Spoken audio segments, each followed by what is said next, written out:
ಇವತ್ತು monster cinema so launch ಆಗಿದೆ ಅಂದ್ರೆ ಸಾಂಗ್ ಎಲ್ಲ. ಸೊ ಹೇಗೆ ಅನಿಸಿದೆ ಫಸ್ಟ್? ಗುಡ್. ಮೊದಲನೇದಾಗಿ ಎಂಟೈರ್ ಟೀಮ್ಗೆ ಆಲ್ ದ ವೆರಿ ಬೆಸ್ಟ್, ಒಳ್ಳೆಯದಾಗಲಿ. ಯಾಕಂದರೆ ಇದರಲ್ಲಿ ಬರೀ ಗೆಸ್ಟ್ ಅಪಿಯರೆನ್ಸ್ ಮಾಡಿದ್ದೀನಿ. ಪುಟ್ಟರಾಜು ಸರ್ ಪ್ರೊಡ್ಯೂಸರ್, ಅವ್ರ ಮಗನ ಫಸ್ಟ್ ಟೈಮ್ ಇಂಟ್ರೊಡ್ಯೂಸ್ ಮಾಡ್ತಾರೆ. ಆರ್ಯನ್ ಕಾರ್ತಿಕ್ ಅಂತ ಡೈರೆಕ್ಷನಲ್ಲಿ, ಸಂತೋಷ್ ಅಂತ ಹೀರೋ.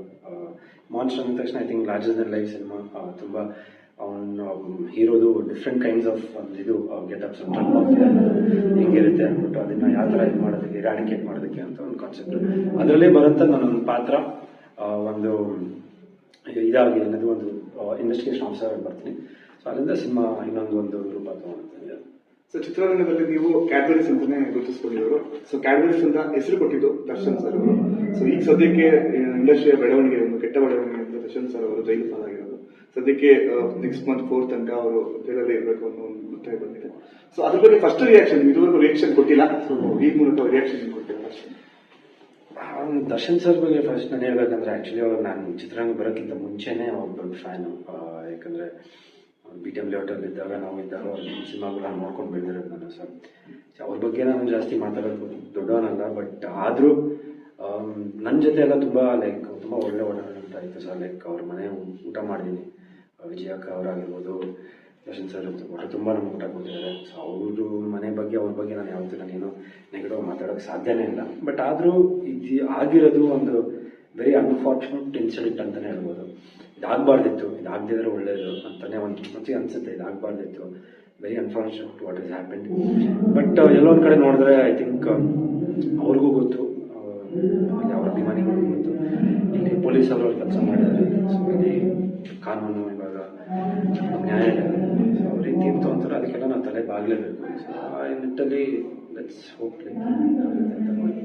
ಸರ್ ಈ ವಿಷಯದಲ್ಲಿ ಪರ ವಿರೋಧ ಎರಡು ನಡೀತಾ ಇದೆ ಕನ್ನಡ ಚಿತ್ರರಂಗದಲ್ಲಿ. ಅಂದ್ರೆ ಈ ಕಡೆ ದರ್ಶನ್ ಅವರನ್ನ ವಿರೋಧಿಸುವವರು ಇದ್ದಾರೆ, ಈ ಕಡೆ ಇಲ್ಲ ಅವ್ರು ಮಾಡಿಲ್ಲ. ಸೊ ಆ ತರ ನಡೀತಾ ಇದೆ. ಸೊ ಮಿಡಿದಲ್ಲಿ ಅದನ್ನ ಬೆಂಕಣ್ಣ ತೋರಿಸ್ತಾ ಇದ್ದಾರೆ. ಸೊ ನಿಮ್ಗೆ ಅನಿಸುತ್ತೆ? ಸೊ ನಿಮ್ಮ ಸರ್ ಇಲ್ಲಿ ನಾನು ಪರ ವಿರೋಧ ಮಾತಾಡೋ ಅಷ್ಟನ್ನು ದೊಡ್ಡವನಲ್ಲ, ಆ್ಯಂಡ್ ಅದನ್ನು ಮಾತಾಡಲೂಬಾರ್ದು. ಯಾಕಂದರೆ ಇದು it's case which is in the court. So ಅದ್ರ ಬಗ್ಗೆ ನಾವು ಪರನೋ ವಿರೋಧನೋ ಅದನ್ನ ಮಾತಾಡೋದು ತಪ್ಪು. ಯಾಕಂದರೆ ಅಲ್ಲೂ ರೇಣುಕಾಸ್ವಾಮಿ ಅವ್ರ ತಂದೆ ತಾಯಿಗೆ ಅವರು ತಂದೆ ತಾಯಿಗೆ ನೋವಾಗಿ ಅವರು ಭಗವಂತ ಶಕ್ತಿ ಕೊಡಲಿ ಅವ್ರ ತಂದೆ ತಾಯಿ, ಅವ್ರ ಹೆಂಡತಿಗೆ. ಆ್ಯಂಡ್ ಅಷ್ಟೇ ನಾವು ಹೇಳೋಕ್ಕಾಗದೆ. ಯಾಕಂದರೆ ಇಲ್ಲಿ ಇವ್ರು ಹಂಗೆ ಹೇಳಿದ್ರು, ಅವ್ರು ಹಂಗೆ ಹೇಳಿದ್ರು, ಅದಾಗಲ್ಲ ಇಲ್ಲಿ. ಯಾಕಂದರೆ ಕೋರ್ಟ್ ಕೇಸ್ ಇದೆ. ಅದು ಪರ್ಸನಲ್ ವಿಷಯ ಅಂದರೆ ಮಾತಾಡ್ಬೋದಿತ್ತು ಅದ್ರ ಬಗ್ಗೆ ಪರ ವಿರೋಧ ಅಂತ. ಬಟ್ ಕೋರ್ಟಲ್ಲಿರೋದ್ರಿಂದ I think judiciary has its own. Sir ನೀವು ಎಲ್ಲಿದ್ರಿ ಈ ಒಂದು ಅಂದ್ರೆ ಈ ಒಂದು ದರ್ಶನ್ ಸರ್ ಈ ತರ ಅರೆಸ್ಟ್ ಆದ್ರು ಅಂತ ಬಂದಾಗ ನ್ಯೂಸ್ ನೀವು ಎಲ್ಲಿದ್ರಿ? ಆ ಟೈಮಲ್ಲಿ ಏನಂತ ಅನಿಸ್ತು? ನಾನು ಆಕ್ಚುಲಿ ನಂದು ತೆಲುಗು ಸಿನಿಮಾ ಶೂಟಿಂಗ್ ನಡೀತಾ ಇದೆ, ಬ್ಲಡ್ ರೋಸಸ್ ಅಂತ. ಸೊ ಹೈದರಾಬಾದ್ ಜಾಸ್ತಿ ಅಲ್ಲೇ ಟ್ರಾವೆಲ್ ಮಾಡ್ತೇನೆ, ಹೈದರಾಬಾದಲ್ಲಿದ್ದೆ. ಸೊ ಇದು ಗೊತ್ತಾಗಿದ್ದು ನನಗೆ ನಿಮ್ಮ ನ್ಯೂಸ್ ಚಾನಲ್ ಮುಖಾಂತರ ನನಗೆ ಗೊತ್ತಾಗೋದು. ಸೊ ಅವತ್ತು ಮಂಡೇ ನಾನು ಅವಾಗ ಬಂದಿದ್ದು. ಬಟ್ ನ್ಯೂಸ್ ಚಾನಲ್ ಮುಖಾಂತರ ನಾನು ಫಸ್ಟ್ ಒಂದು ಶಾಕಿಂಗ್ ಇದು ಈ ತಕ್ಷಣ ನೋಡಿದ್ರೆ it was very shocking. Darshan sir ಒಂದು ಬಣ ಇದೆ. ಸೊ ಅಂದ್ರೆ ಫ್ಯಾನ್ಸ್ ಗಳೆಲ್ಲ ಹೇಳ್ತಿರೋದು ಅವ್ರು ಯಾಕೆ ರಿಯಾಕ್ಟ್ ಮಾಡ್ತಿಲ್ಲ ಅಂತ ಹೇಳ್ತಿದ್ರು. ಸೊ ಇವತ್ತು ನೀವು ಕಾಣಿಸ್ಕೊಂಡಿಲ್ಲ, ಇವತ್ತು ಬೆಳಗ್ಗೆನೇ ವಿನೋದ್ ಪ್ರಭುಕರ್ ಮೀಟ್ ಮಾಡ್ಕೊಂಡು ಬಂದಿದ್ದಾರೆ. ಸೊ ಮಾತಾಡಿಸ್ತಾರೆ ಅಂತ ಹೇಳ್ತಿದ್ರು. ಸೊ ನೀವು ಯಾವಾಗ ಹೋಗ್ತೀರಾ? ಸೊ ಇದಕ್ಕೆ ಮುಂಚೆ ಯಾಕೆ ಮಾತಾಡಿಲ್ಲ? ಏನಾಗ್ಬಿಡುತ್ತೆ ಸರ್, ಇಲ್ಲಿ ಕಮಿಷನರ್ ಅವರೆಲ್ಲ ತುಂಬ ಸ್ಟ್ರಿಕ್ಟ್ ಆರ್ಡರ್ಸ್ ಕೊಟ್ಟಿದ್ದಾರೆ. So I think first day ನಾನು ಹೋಗಿದ್ದೆ ಅನ್ನಪೂರ್ಣ ಸ್ಟೇಷನ್ ಹತ್ರ. ಬಟ್ ಚಾನ್ಸ್ ಇಲ್ಲ, ಬಿಡಲೇ ಇಲ್ಲ ಯಾರನ್ನು. ಎಂತ ದೊಡ್ಡವರು ಬಂದ್ರು ಯಾರನ್ನು ಬಿಡಲ್ಲ ಅಂತಲೇ ಹೇಳಿ. ಸೊ ಐ ಥಿಂಕ್ ಸುಮಾರು ಜನ ಪಾಪ ಟ್ರೈ ಮಾಡಿದ್ದಾರೆ ಬರೋಕ್ಕೆ. ಬಟ್ ಅದು ಮೋಸ್ಟ್ಲಿ ನಿಮ್ಮ ಕಣ್ಣಿಗೆ ಬಿದ್ದಿಲ್ಲ ಅಂತ ಕಾಣ್ತಿದ್ದೆ. ನಾನು ಮೋಸ್ಟ್ಲಿ ನಿಮಗೂ ಆಗ್ಬೋದಾಗಿಲ್ಲ. ಬಟ್ ಅಲ್ಲೇ ಆ ಗೇಟ್ ಹತ್ರನೇ ಬಿಡ್ತಾರೆ.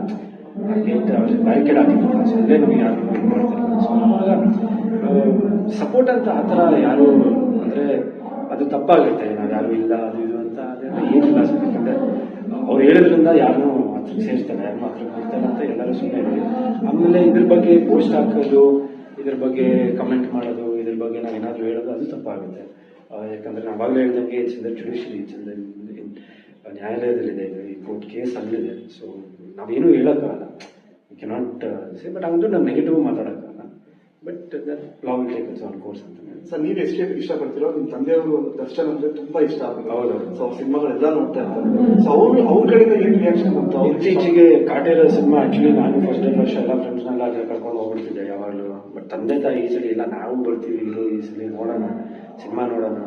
ಆಮೇಲೆ ತಂದೆಯವ್ರಿಗೆ ತುಂಬ ಇಷ್ಟ ಆಯಿತು ಸಿನಿಮಾ, ಬಂದು ನೋಡೋಣ ಪರ್ಫಾರ್ಮೆನ್ಸ್. ಯಾಕಂದರೆ ಅವರು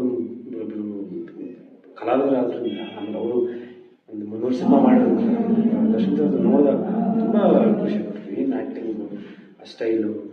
ಬಟ್ ಇವತ್ತು ಇದಾಗಿದ್ದು ಪಾಪ ಅವ್ರಿಗೂ ತುಂಬ ನೋವಾಗಿದೆ, ಎಲ್ರಿಗೂ ಪ್ರತಿಯೊಬ್ಬರಿಗೂ, ಇವ್ರಿಗೂ ಅಂತೇನೆ ಅಲ್ಲ, ಇವ್ರ ಫ್ಯಾಮಿಲಿ ಅವ್ರಿಗೂ ಏನಾಗಿತ್ತು ಲೈಕ್ ಅದಕ್ಕೂ ಎಲ್ಲರಿಗೂ ಬೇಜಾರಾಗೈತೆ. ನೀವೇನು ಹೋಗ್ತೀರಾ ಸರ್ ಈ ವಾರದಲ್ಲಿ ವಿಸಿಟ್? ಖಂಡಿತ ಅದು ಪರ್ಮಿಷನ್ದು ಅದೇನೋ ಇದೆ, ಸೊ ಯಾವ ಥರ ಪರ್ಮಿಷನ್ ಕೊಡ್ತಾರಂತ ಕೇಳಿಕೊಂಡು 100% ಹೋಗ್ಲೇಬೇಕಂತ. ಸರ್ ಇವಾಗ ಜಸ್ಟ್ ಬಂದಂತ ಸುದ್ದಿ ಇದು, ದರ್ಶನ್ ಅವರ ಮೇಲೆ ಕೆಲವೊಂದು ರೌಡಿ ಗ್ಯಾಂಗ್ಗಳು ಅಟ್ಯಾಕ್ ಮಾಡ್ತಾರೆ ಅನ್ನೋ ಒಂದು ಭಯದಲ್ಲಿ ತುಮಕೂರಿಗೆ ಶಿಫ್ಟ್ ಮಾಡ್ಬೇಕು ಅನ್ನೋ ನ್ಯೂಸ್ ಬರ್ತಾ ಇದೆ. ಸೊ ಅದೇ ನಾನು ಕೇಳ್ಕೊಟ್ರೆ ನೀವು ಹೇಳ್ತಾ ಇರೋದೇ ನನಗೆ ಗೊತ್ತಾಗ್ತಿರೋದು, ಬೇಕಾದ್ರೆ ನಾನು ಫಂಕ್ಷನ್ ಇಲ್ಲ, ಸೊ ಅದು ನ್ಯೂಸಲ್ಲಿ ಬರ್ತಾ ಇದ್ದಾರೆ ಗೊತ್ತಿಲ್ಲ. ಬಟ್ ಅದಕ್ಕೆಲ್ಲ ಇದೆ ಸರ್, ಪೊಲೀಸ್ ಇದ್ದಾರೆ, ಆಮೇಲೆ ಇವರು ಇದ್ದಾರೆ, ಲಾಯರ್ ಇದ್ದಾರೆ. ಸೊ ಅವ್ರಿಗೆ ಏನೇನು ಸೇಫ್ಟಿ ಬೇಕೋ ಅವ್ರಿಗೆ ಮಾಡ್ತಾರೆ 100% ಮಾಡ್ತಾರೆ. ಆ ಥರ ಏನೇನು ಘಟನೆಗಳು ಆಗಬಾರ್ದು, ಆಗಲ್ಲ. ಬಟ್ ಇದ್ದಾರೆ ಎಲ್ಲ ದೊಡ್ಡವರು ಇದ್ದಾರೆ, ಅದಕ್ಕೆ ಅದನ್ನು ನೋಡ್ಕೊಳಕ್ಕೆ sure you be safe. So finally so Darshan sir ಬಗ್ಗೆ ಏನು ಹೇಳಕ್ಕೆ ಇಷ್ಟಪಡ್ತಾರೆ ಈ ಮೂಲಕ? ಸೊ ಫ್ಯಾನ್ಸ್ ಆಗಿರ್ಬೋದು. ಫ್ಯಾನ್ಸ್ಗೆ ನಾನು ಏನು ಹೇಳಕ್ಕೆ ಇಷ್ಟಪಡ್ತೀನಿ ಅಂದರೆ, ಫಸ್ಟ್ ಆಫ್ ಆಲ್ ಕೆಲವೊಂದು ಇದು ನೋಡಿದೆ, ಲೈಕ್ ಫ್ಯಾನ್ಸ್ ಏನಕ್ಕೆ ಬರ್ತಾರೆ, ಏನಕ್ಕೆ ಇದು ಮಾಡ್ತಾ ಇದ್ದಾರೆ, ಏನಕ್ಕೆ ಜೈಕಾರ ಆಗ್ತಾರಲ್ಲ, ಏನಕ್ಕೆ ಇದು. ಬಟ್ ಅದು ಸರ್ ಫ್ಯಾನ್ಸ್ ಅನ್ನೋದು ನಾವು ಹೇಳೋಕ್ಕಾಗಲ್ಲ, ಇಷ್ಟಪಡಿ ಅಂತ. They love him for his acting, ಅವ್ರ ವ್ಯಕ್ತಿತ್ವಕ್ಕೆ, ಅವ್ರು ಇದ್ದಿದ್ದ ರೀತಿಯಲ್ಲಿ ಅವರು ತುಂಬ ಅವ್ರು ಇಷ್ಟಪಡ್ತಾರೆ. ನಾನು ಅವಾಗ ಹೇಳ್ದಂಗೆ ನಾನು ಸಿನಿಮಾ ಮುಂಚೆ ಅವ್ರದೊಂದು ಫ್ಯಾನ್. ಸೊ ನಮಗೆ ಇದು ಅಧಿಕಾರ ಇರಲ್ಲ ಲೈಕ್ ಹೇಳೋಕ್ಕೆ, ಇಲ್ಲ ನೀವು ಬರಬೇಡಿ, ಇಲ್ಲ ನೀವು ಇಷ್ಟಪಡಬೇಡಿ. ನಾವು ಪಾಪ ಅವರ ಸ್ವೇಚ್ಛೆ, ಅವ್ರು ಇಷ್ಟಪಡ್ತಾರೆ ಅಂದರೆ ಬಿಕಾಸ್ ಆಫ್ ಅವ್ರ ಸಿನಿಮಾಗಳು ನೋಡಿ ಅವ್ರು ಇಷ್ಟಪಟ್ಟರು. ಆ ಮಾಸ್ ಹೀರೋ ಅನ್ನೋದಕ್ಕೆ 2011 ಇನ್ನೂ ನೆನಪು ಇದೆ, ಆ ತುಮಕೂರಲ್ಲಿ ನಾವೊಂದು ವಿಜಯೋತ್ಸವ ಯಾತ್ರೆ ಹೋದಾಗ, ಆಮೇಲೆ ಇನ್ಸಿಡೆಂಟ್ ಆದಾಗ 2011 ನಾವು ತುಮಕೂರು ಹೋದಾಗ ಸೇರಿ ಜನ ಇವತ್ತೂ ಕಂಡುಕೊಂಡಿದೆ. ಒಂದು ಟೈಮಲ್ಲಿ ಮೋಸ್ಟ್ಲಿ ಹೇರ್ ಲಿಫ್ಟ್ ಮಾಡಬೇಕು, ಅಷ್ಟೊಂದು ಜನ ಇದ್ರು, ಅಷ್ಟೊಂದು ಇದು ಕಂಡುಕೊಂಡು ಮಾಡೋಕ್ಕಾಗಲ್ಲ ಕ್ರೌಡ್ನ. ಸೊ ಎಲ್ಲೋ ಅವ್ರ ಮೇಲೆ ಒಂದು ಪ್ರೀತಿ ಅಭಿಮಾನ ಇರೋದ್ರಿಂದ ಇದು. ಬಟ್ ಅವ್ರ ಫ್ಯಾನ್ಸು ಅಷ್ಟೇ ಪಾಪ, ಅವರೇನು ಬೇರೆಯವ್ರದ್ದು ಇವಾಗ ಕೆಟ್ಟದಾಗಿ ಏನು ಮಾತಾಡ್ತಿಲ್ಲ, ಅವರಿಗೆ ಇಷ್ಟ ದರ್ಶನ್ ಸರ್ ಅಂದರೆ ಇಷ್ಟ, ಪ್ರೀತಿ ಆಯಿತು, ಏನೋ ಆಗೈತೆ, ಅವ್ರಿಗೂ ಏನೋ ಒಂದು ಆಗ್ಬಾರ್ದಿತ್ತಪ್ಪ ಅಂತ ಅವ್ರಿಗೂ ಇದೆ. ಬಟ್ ಅವ್ರು ಯಾವತ್ತೂ ಯಾರು ಗಣಕ ಸಮಯ ಮೇಲೋ ಇಲ್ಲ ಯಾರು ಏನು ಕೆಟ್ಟ ಮಾತಾಡಿಲ್ಲ. ಬಟ್ ಅವ್ರಿಗೆ ಏನೋ ಒಂದಿದೆ ಅಷ್ಟೇ, ಒಂದು ಪ್ರೀತಿ ಅಭಿಮಾನ ಇದೆ. ಸೊ ದರ್ಶನ್ ಸರ್ಗೆ ಹೇಳೋಷ್ಟು ನಾನು ದೊಡ್ಡವನಲ್ಲ, ಬಟ್ ಆದರೂ ಧೈರ್ಯವಾಗಿರಿ, ಭಗವಂತ ಎಲ್ಲ ಕೊನೆಯದಾಗಿ next month master cinema release ಆಗ್ತದೆ.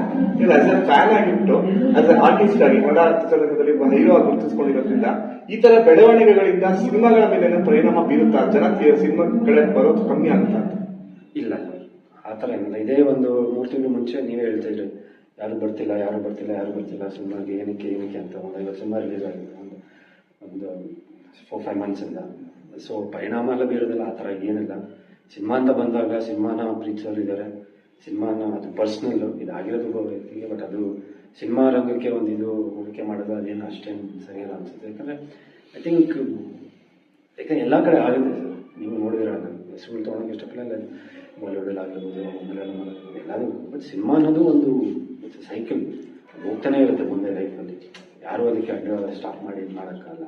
ಸೊ ಇದೇ ಒಂದು 3-4 ತಿಂಗಳ ಮುಂಚೆ ನೀವೇ ಹೇಳ್ತಾರೆ, ಯಾರು ಸಿನಿಮಾ ಬರ್ತಿಲ್ಲ, ಯಾಕೆ ಸಿನಿಮಾ ನೋಡ್ತಿಲ್ಲ, ಜನ ಬರ್ತಿಲ್ಲ, ಎಷ್ಟೊಂದು ಪ್ರೊಡ್ಯೂಸರ್ ಡೈರೆಕ್ಟರ್ಸ್ ಇದು ಮಾಡಿ.